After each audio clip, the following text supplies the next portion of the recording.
کہ فاطمہ زہرا کے بیٹوں کا گریہ ایسے بیان کروں گا کہ امام صادق نے کیسے گریہ کیا، امام رضا نے کیسے گریہ کیا، امام زمانہ کیسے گریہ کرتے ہیں فاطمہ زہرا کو یاد کر کے۔ مگر نہیں، اب آپ نے گریہ کر لیا، مجلس کا حق ادا ہو گیا، مجھے صرف حسین کا گریہ پیش کرنے دیجیے۔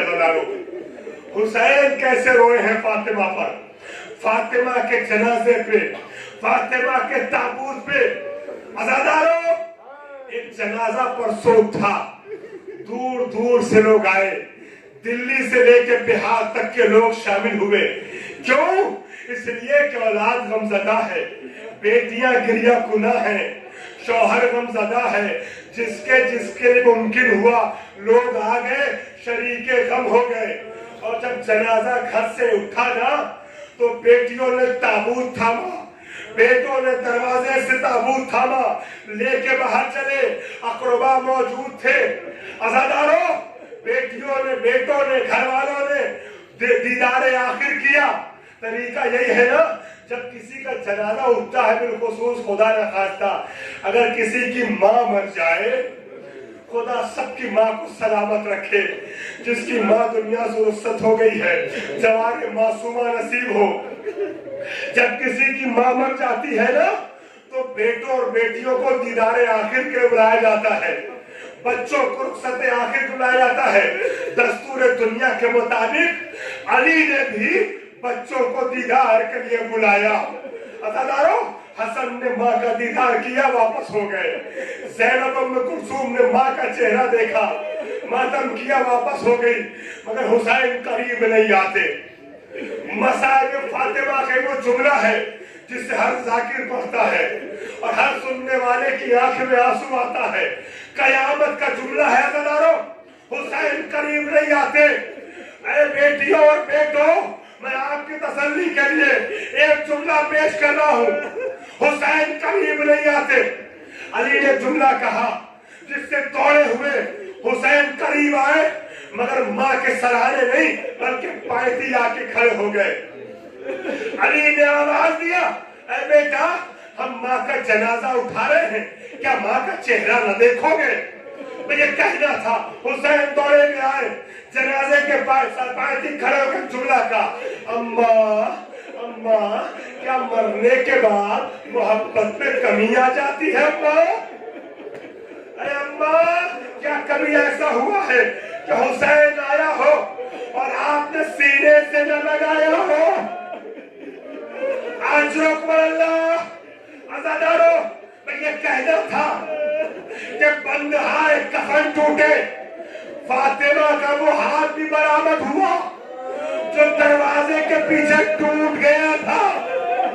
آواز سیدہ آئی، میرے ہاتھ سینے سے لگ جا۔ حسین ماں کے سینے سے لپٹے، رونا شروع کیا۔